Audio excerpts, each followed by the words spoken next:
Salam jeda 3 menit. Saudara-saudariku, hari ini Selasa pekan ke-6 Paskah. Dalam Injil Yohanes bab 16 ayat 5 sampai dengan 11, Yesus menjelaskan peranan Parakletos, Roh Kudus bagi dunia.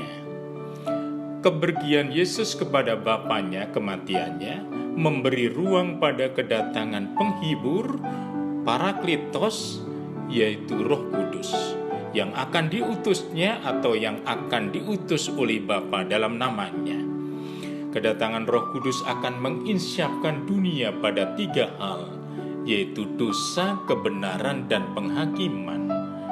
Dalam Injil Yohanes, dosa bukan pertama-tama pelanggaran moral, melainkan menyangkut kehendak menolak untuk percaya kepada Yesus dan Bapa yang mengutusnya. Roh Kudus akan menginsyafkan dunia pada kebenaran yang menghadirkan sosok Yesus sebagai jalan, kebenaran, dan hidup. Nasib dunia seperti Pilatus yang dalam kebingungannya mempertanyakan, apakah kebenaran itu?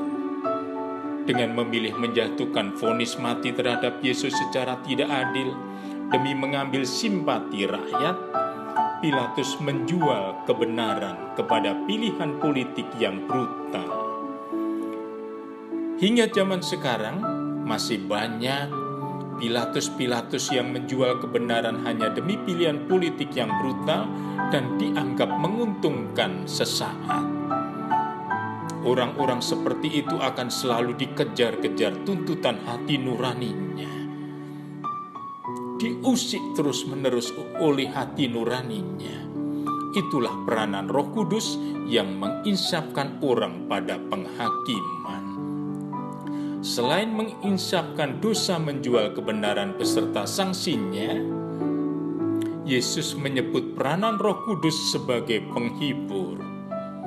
2 peranan Roh Kudus itu dimohon gereja dan sangat digemari oleh umat, yaitu pertama, kebijaksanaan sejati, sapiensia dalam bahasa Latin, yang melampaui kebenaran ilmu pengetahuan atau scientia.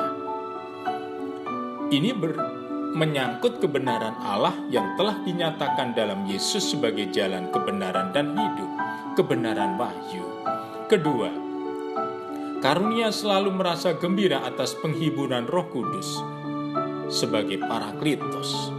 Karunia stok kegembiraan dalam hidup kita cukup untuk digunakan sepanjang hidup.